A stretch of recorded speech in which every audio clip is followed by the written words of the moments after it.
everyone, and welcome to this week's Cruise Chat. I'm Kathleen Penner, owner of Plenty of Sunshine Travel, and today I'm joined by MJ Swan. And MJ is from Adventure Canada, and I'm excited to learn all about Adventure Canada. It's a family-owned company, and I think they have a really great brand that they have, and I'm looking forward to learning more. So over to you. Thank you so much, Kathleen. Thank you very much for inviting me to participate today. It's difficult right now for not being able to go out and travel as much as we want to. So getting to reminisce over these programs of the tours that I've been on brings back very fond memories, and it's a positive part of the day for me. So thank you very much for including me. So I'm pleased to be with you today. And so I'm the Director of Business Development for Venture Canada, and I'm also an expedition leader. So I go out and lead a lot of our tours. And what I would like to do today is just run through our journeys of discovery, our voyages of discovery. And what I'd like to start with is just a quick introduction to our company and what it is we represent as a tour operator. I'd like to talk about our regenerative tourism plan and also a little bit about our COVID action plan as well to make sure that your mind is at ease. And then we're going to take a look at our preferred style of travel, which is expedition cruising, and why I think it is the best way to explore this beautiful planet. And then I'll close with a tour of our vessel, the Ocean Endeavour, and then talk a little bit about the destinations that we go to. How does that sound, Kathleen? Sounds wonderful. Wow, thank you. Sounds very organized. You got it all down pat. Okay, I love it. If there's anything throughout the presentation, Kathleen, you want me to expand on, just let me know, interrupt me, and I'm happy to talk more about any of these topics. Okay. So we've been in operation for a long time now. Adventure Canada was started back in 1987, and it was actually my father, Matthew Sr., who started the company with my uncle, his brother Bill, and then a good friend of theirs, Dave Fries. And at that time, it was more land-based tours, getting off the beaten path, going off and exploring, but it's evolved into a much larger tour operator these days. So picture here is actually myself with my father, Matthew Sr., and then my two sisters. So on the far left, Cedar Swan, our acting CEO, is in the white dress, and then my other sister, Alana Swan, our director of product, is next to me and my father. So it's very much a family business. Mm-hmm. And that's one of the keys that differentiates Adventure Canada from some of the other tour operators. We're very, very close to the experience. We go on a lot of the tours ourselves. We want to make sure that we're connecting with our clients, connecting with the travelers, hearing from their firsthand experience so that we can continue to make our programs the best that they possibly can. So it will be likely that if you do join an Adventure Canada tour, that you'll be traveling with one of the family members and one of the owners of the company. So one of the many reasons that I'm so proud to work for this family business is how we work towards a positive future for our planet.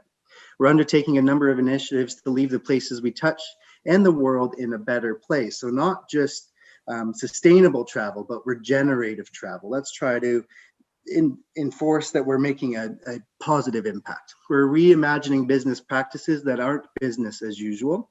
Instead, we're looking at innovative ways to run our operation, support our partners, appreciate the natural world, and value people. So the United Nations Sustainable Development Goals are the blueprint to achieve a better and more sustainable future for all. They address the global challenges we face, including those related to poverty, inequality, climate change, peace, and justice. So there's 17 goals, and they're all interconnected. And what we've done is we've narrowed it down to 9 of the 17 developmental goals, and we've implemented these goals into the regions that we visit. So this visual showcases just a few of the places and ways that we're working hard to support the United Nations goals, and we believe we make a difference, and our guests make a difference when choosing to travel with us. That's great. Wow. Yeah, it's very important. Mm-hmm.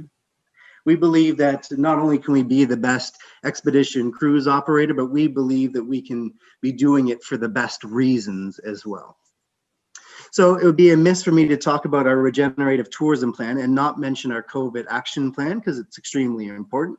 Mm-hmm. So as leaders in the industry, expedition travel industry for over 30 years, we take very, very seriously the ongoing health and safety concerns of all of our guests, our staff, the ship's crew, and of course, the community members during this pandemic.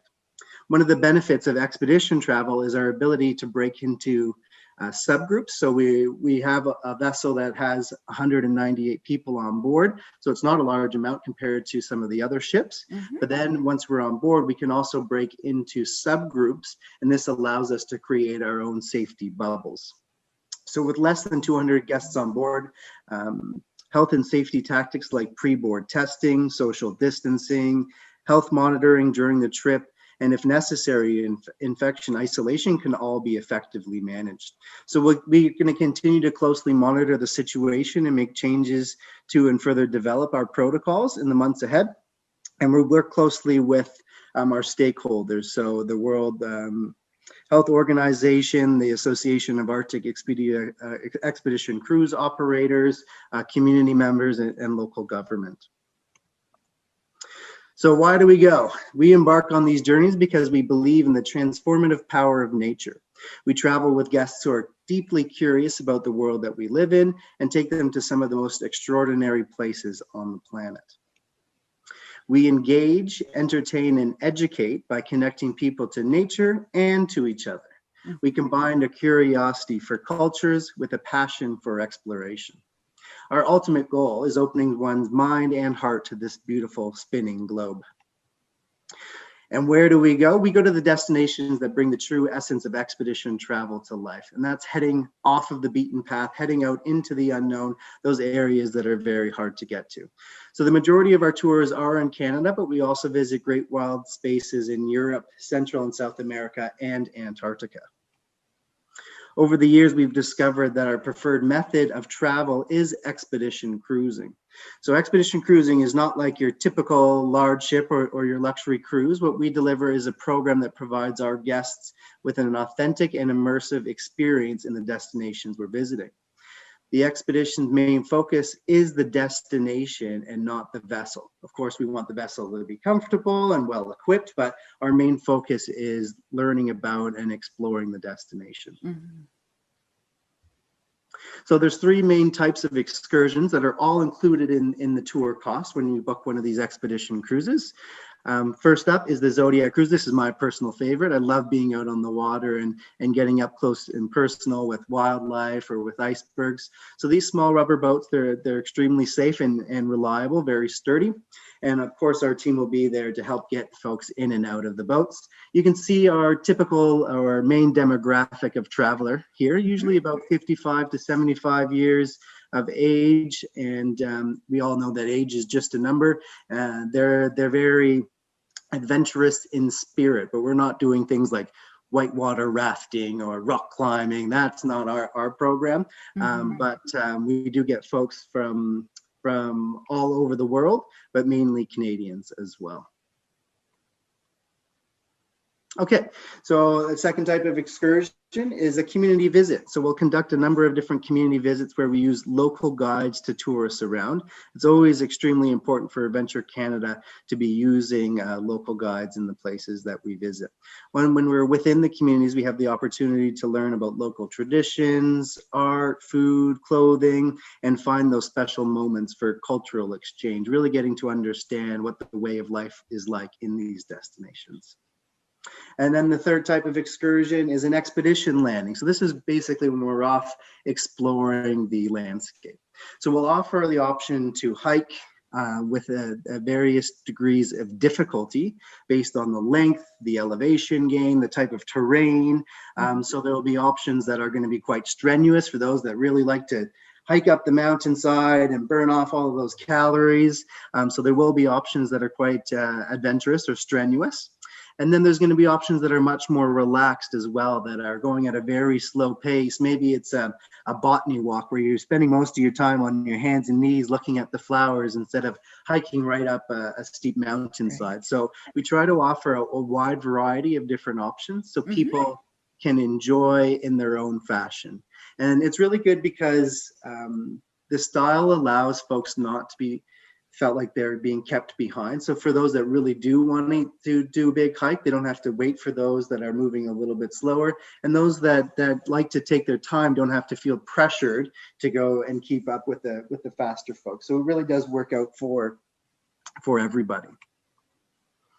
And so we accommodate these different mobility levels by having a large team of of resource staff on board that will be out there to conduct the hikes. And this small group experience is what we want. We want everybody to be able to engage with the specialists and the guides and make sure that they're having ample opportunity to discuss their themes and topics that they're most interested in. So I mentioned the expedition staff. They really are a key component to these programs.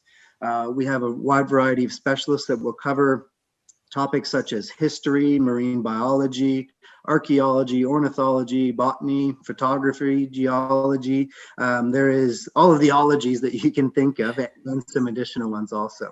So we have a mandate that for every 7 passengers, every 7 travelers, we will have at least 1 expedition staff member. So the ratios are very, very good. Yeah, that's excellent. Yeah, it is. And it allows that intimate sort of family style travel too, where you do get to engage quite often, and they are usually very, very social. So, they're warm and open to anybody coming up and discussing the topics that they're most interested in. Okay, so they're not just on board to provide lectures, which they do, but they're also there to take us out on hikes. They interpret the sites on land. They drive the Zodiacs. They lead hands-on workshops. They'll dine with you. They'll dance with you, and ultimately befriend you. It really doesn't feel like there's a degree of separation between the Adventure Canada expedition staff and our travelers. We create an environment that it just feels like it is one big community, and there isn't really a degree of separation. It's not like our staff have, their own seating tables in the dining room. They just engage and interact with everybody else like they were one of the clients. So much of the learning does take place on land, but it doesn't just stop there. On board, we'll offer a wide variety of different lectures, workshops, and events. So this close-knit style of learning and traveling is a big part of Adventure Canada's mission. It's important to us that our passengers are able to learn and enjoy together. Mm-hmm. So not only will we learn about the sciences, but culture and the arts also play an integral role in our programming. So folks can have the opportunity to learn to throat sing, maybe try some traditional printmaking or observe sculptures being produced. So we like to learn for those that are creative and stimulate that side of the brain as well, not only focusing on the hard sciences. Wow. So a very popular part of our expeditions is our Nikon lending program. So this is an opportunity for all of our guests to borrow Nikon equipment and learn from our onboard professional photographer how to use that equipment. Mm-hmm. So there'll be a variety of different cameras and lenses, and somebody there that will teach our travelers how to use it.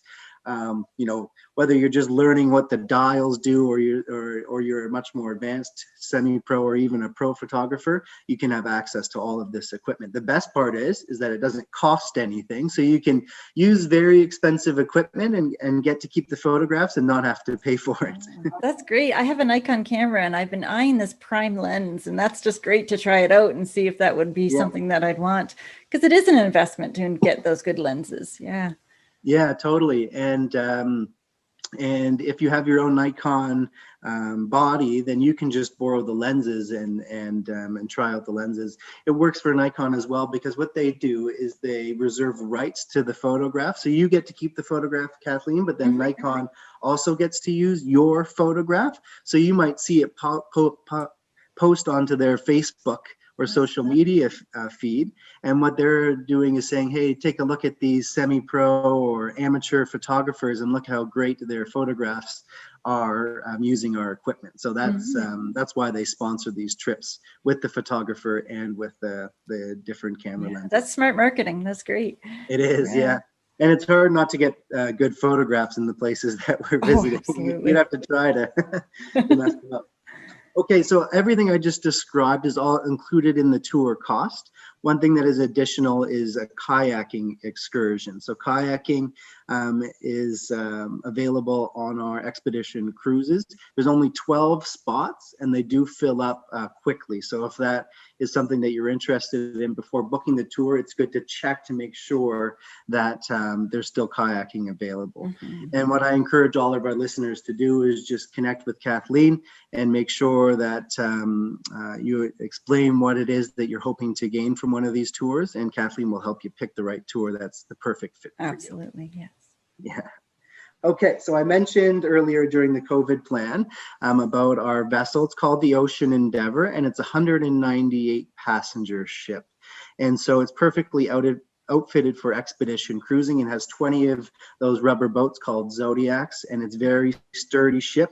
And she does have stabilizers, and because she has an ice class hull, she sits very low in the water. Got that double reinforced hull, and so she's bottom heavy, and she doesn't move around a lot, even when we do encounter some rough weather. Now, there's a variety of different cabin classes, and again, I'm just going to encourage you to connect with Kathleen, and she'll be able to find the right cabin choice for you. But there is a wide variety of different options on board, and she's very, very comfortable. Okay, so now let's take a look at some of the destinations that we go to. So we have a wide variety of European expedition cruises. We go to the Basque Country, which is Spain and France. We do a Scotland program where we visit the Inner, the Outer Hebrides, Orkney, and the Shetlands. And we have one that sails over to the Faroe Islands, which are quite hard to access. So that's a great itinerary that ends in Iceland. We circumnavigate Iceland before we sail over to Greenland. We also have some Atlantic Canada programs visiting Quebec, Nova Scotia, New Brunswick, and Newfoundland. And then we have our Arctic program. So in July and August and September, we sail north into the Canadian Arctic and into Greenland. We also have programs down in Antarctica, I mentioned. So we do 3 different itineraries varying in length and destinations. But our Antarctica programs are also very popular. So I would like to just take a moment to talk a little bit more about the Arctic experience, if you don't mind, Kathleen. Sure. Our logo is the polar bear. This is where we first started operating our tours, and it's one of my favorite places.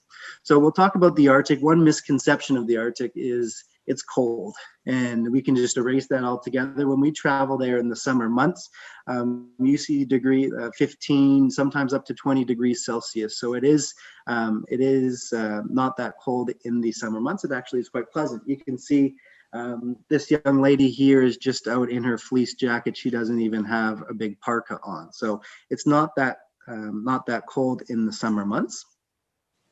So here's our vessel, the Ocean Endeavour. So this ship is 137 meters long and 35 meters tall. So that gives you perspective of how big this piece of ice is.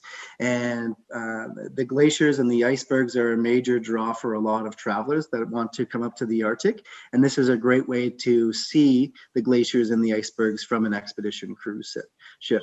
So imagine that how big this iceberg is. It is 8 or 9 times larger underneath the water than it is above the water. So it's bigger than apartment buildings. It is absolutely huge. Wow. Yeah.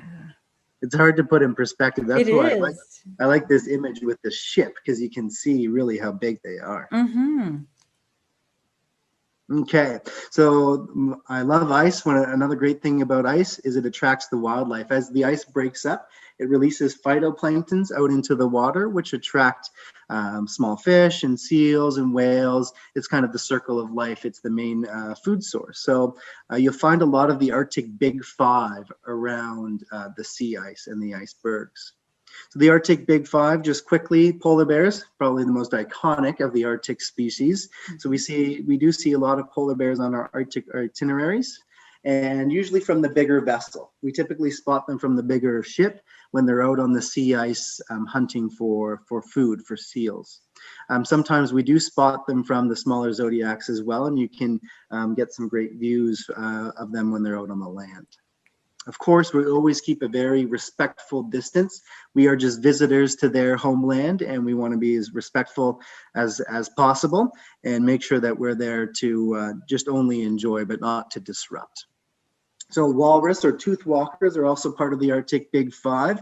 They're very large animals, and you can usually smell them before you can see them. They hang out in these large pods, and they jump on top of each other, and it looks like they're rolling around. They create an immense amount of heat, it's very steamy. And so they're kind of steamy, smelly pods of walrus. And they're quite a sight to see for sure. Yeah. Muskox are the bearded one. We see them quite often as well. Usually they're grazing up on the mountainside. This was a wonderful day. I was on this trip where we got to see this herd of muskox, and they were just up on the side of a fjord, and they were so close that we didn't even need binoculars on that particular day. This photo was just actually taken with my iPhone, so you can get really good glimpses of the muskox.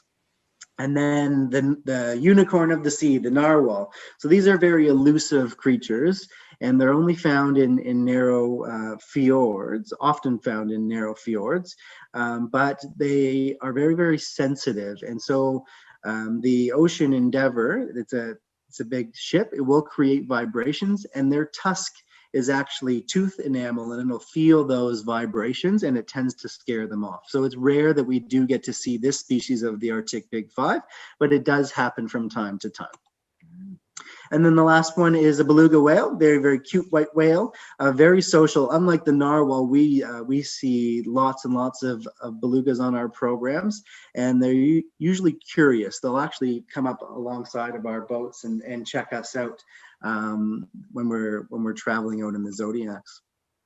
So it's a very diverse ecosystem, not just about the Arctic Big Five. There's plenty of other species of whales and seals, lots of marine mammals. On land, we can hope to see creatures such as Arctic fox or Arctic hare, caribou. Arctic hares, I love them. It looks like a cute little cuddly bunny, but they can be anywhere up to 2.5, almost 3 feet tall. So they're not small little bunnies. They're actually quite large. If I was standing up, they would be, above my hip. So they're very big bunnies, and they're very, very fast, because they're the most delicious species out on the land. Everybody wants to eat them, so they have to be very quick to run away from all of the bears. Yeah, goodness. They have to outrun that fox that's there. Yeah, yeah. The fox is actually quite a bit smaller than the Arctic hare. It's interesting. Mm-hmm. Tons of different species of seabirds. So we have gyrfalcons, ivory gulls, thick-billed murres. Out on the land, you might think that it's going to be a barren landscape, but the tundra in the summer months is blooming. It's very beautiful, such gorgeous wildflowers like Arctic cotton or purple saxifrage. So there's lots to see on the land. Oh yes, and then the Arctic has very interesting polar explorer history. So folks that were trying to find safe passage from Europe over to Asia to trade goods and commodities. So there's lots of very interesting exploration stories that we'll learn about. This pictured here is actually the gravesite of Sir John Franklin, who commanded 2 vessels. Unfortunately, it didn't go very well. They all ended up perishing, but there is this gravesite on Beechy Island. So of course, we'll learn all about those very interesting stories. Mm-hmm. But for me, more significantly, is the beautiful people of the North, the Inuit. We'll have a chance to visit into Inuit communities and feel their warmth and their passion for their culture. It's a very quiet and reserved culture, but extremely passionate, and they do love their culture quite a bit. And so I love to go up and learn firsthand from them what it is to live in the North. Mm-hmm. So they have a very long tradition of overcoming challenges and obstacles. And so our culturalists on board will help us learn about Inuit history through their lens. Perfect. And then the landscapes. One thing about the Arctic is you get these big, dramatic landscapes. They're absolutely beautiful. It looks like an architect has come in and just chiseled out these art forms. And so it's glaciation. So the glaciers have carved out all of these very beautiful mountainsides. And so Norway is known for its dramatic fjords, but up in Greenland and the Canadian Arctic, I like to think that it's even another step above the Norwegian fjords. But of course, it's just very personal for me. Yes. Yeah. And then in September, we can also get the Northern Lights, so the Aurora Borealis. August, in our July and August programs, there's 24 hours of daylight, so you don't see the Northern Lights. It's actually happening, but we just don't get to see it. But once we get into the end of the season in September, the temperature does drop off a little bit, but you get the Aurora Borealis, so you get these stunning light displays. So these programs for the Arctic, there's quite a few of them that we have. So Heart of the Arctic is in July and it visits southern Baffin Island. Then we have our High Arctic Explorer trips. I describe them as a mini Northwest Passage. It's a 12-day itinerary that explores sections of the Northwest Passage. And then we have a Northwest Passage that sails in and then another one that sails back out. So that's our into and out of the Northwest Passage. So into is in August, and that one is warmer weather. The tundra is going to be blooming and you'll have more seabirds. But out of the Northwest Passage, September departure is going to be colder. It drops down to about 0 degrees in September, so it goes quite quickly. But what you get is the beautiful northern lights. The birds have moved south and the tundra starts, the wildflowers start to die off, but you get these beautiful light displays. Yeah, which is a great trade-off. Those northern lights are stunning. It's yeah. If you don't mind the cold, I actually prefer the September departure. I find I like the way that it transitions. It goes from west to east, and it kind of the mountainsides and the glaciers, everything gets more dramatic. That's my favorite of the two, but I don't mind the cold at all. So that's why I like that one. All of them are going to have fantastic wildlife. The Arctic Big Five doesn't really care how cold it gets. Okay, and then we also have an Iceland to Greenland. So this is, I just thought I would mention this one because it's on special right now. So if booking an Iceland to Greenland with one of our High Arctic programs, it can be combined together for a 25% savings off of both trips. So it's a really good opportunity for savings and getting out on an Arctic expedition.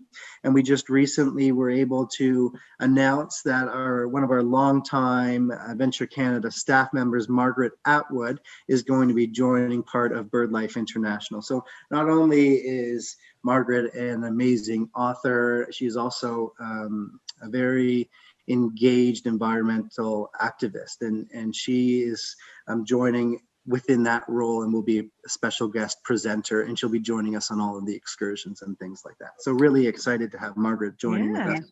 That's a great honor to have her there. Yeah, she's a very special woman. She's absolutely amazing. Oh, I thought I would also mention just a few of our other specials. So we offer a free single supplement for solo travelers. I don't know if you get a lot of solo travelers, Kathleen, but I'm on this ship. We offer the opportunity to book into your own private cabin. You don't have to share with somebody else. You can get your own private cabin and not pay a single supplement fee. So that's a big benefit for all of those travelers that like to explore the world, but do so by themselves. And being such a small ship, you'd get to know everyone else. So you would be part of a group as well. So it would be perfect for solo travelers. Yeah. Exactly. And that's the thing. Usually, because we offer this promotion, we usually get about 25 to 30 solo travelers per departure.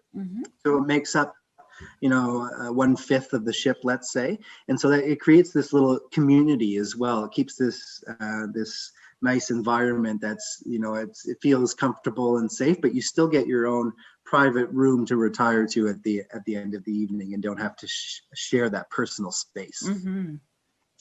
We also have a League of Adventurers, which is our loyalty program. So many benefits, but mainly when you're traveling with us more than once, you'll have additional savings for being a repeat traveler for Adventure Canada. I'm quite proud with our ability to run what I consider to be exceptional programs. And I think our repeat traveler rates are showcase that. We typically get about 20 to 25% repeat travelers every year. And then our referral rate is another 40 to 50%. So you're looking at about 75% of all of our business is just a reflection of how we are able to deliver these programs and how meaningful they can be for the travelers. So I just want to, again, thank you very much, Kathleen, for asking me to participate today. I'm so passionate about the Arctic and this beautiful destination and these trips that we run that I really enjoy getting to speak to them. So thank you so much for taking the time and inviting me. Oh, thank you for putting that all together. It's great to see some of the areas. And like you said, we can't cruise right now. We can't really travel. So it's so nice to see it on our computer and to dream and to book ahead. And that way we can plan too. So it's so nice that you took that time. Thank you again. Yeah, thank you. Yeah, all of these trips we were talking about are all for middle of 21 or into 2022 even. So yeah, we're planning far in advance for these programs. But all Absolutely. right, well, thank you so much. Alrighty, well, thank you and goodbye, everybody. I hope you enjoyed this week's cruise chat with MJ Swan from Adventure Canada. I think it was really, really nice to see an overview of some of the things that they offer. And I love some of those Arctic expeditions. That would just be phenomenal to see those northern lights and the wildlife as well. I really also liked their Nikon program that they have. That's super cool. That's something that I hadn't heard of before. So that was exciting to see. In the bottom section, if you're on YouTube right now, just in the bottom, there'll be a link to the show notes page. And on that page, it'll be a link to my website and a blog post. And it will have all of the itineraries that are there, some of the pictures and slides. You can see them closer up. I know that we went a little bit fast on some of them. This way you can see some of those slides and a brief synopsis and overview of what we discussed. So feel free to click on that. Next week, I'm going to be meeting with Royal Caribbean. And we're going to be discussing the Oasis class ships. And that's a ship that is just so amazing. It is a really large mega ship that has so many activities and so many things. And they're really working really, really hard to protect you for COVID. And we're going to be discussing all of their great new rules and all of the policies that they have in place. So come on out next week and check that out. The best way to see these videos is to subscribe to our channel. So make sure that you subscribe to that. And then that way you can see them as soon as they first come out. I meet with a different cruise line every single week. And I put out a video every Thursday between 11 and noon. And that way you don't have to wait for me to announce it on my Facebook page, but you'll know as soon as they come out. So be sure to subscribe to our channel and like the video and leave a comment and let us know about a cruise line that you want us to talk about. Or if you have any questions that you want to ask, I'd be glad to chat with you over there. And if you'd like to check out our Facebook page as well, it's Plenty of Sunshine Travel on Facebook and Instagram. And we do daily posts, there's conversations. So check all that out. And thank you so much for joining us. I appreciate it so much. Thank you and have a great week, everybody. Bye.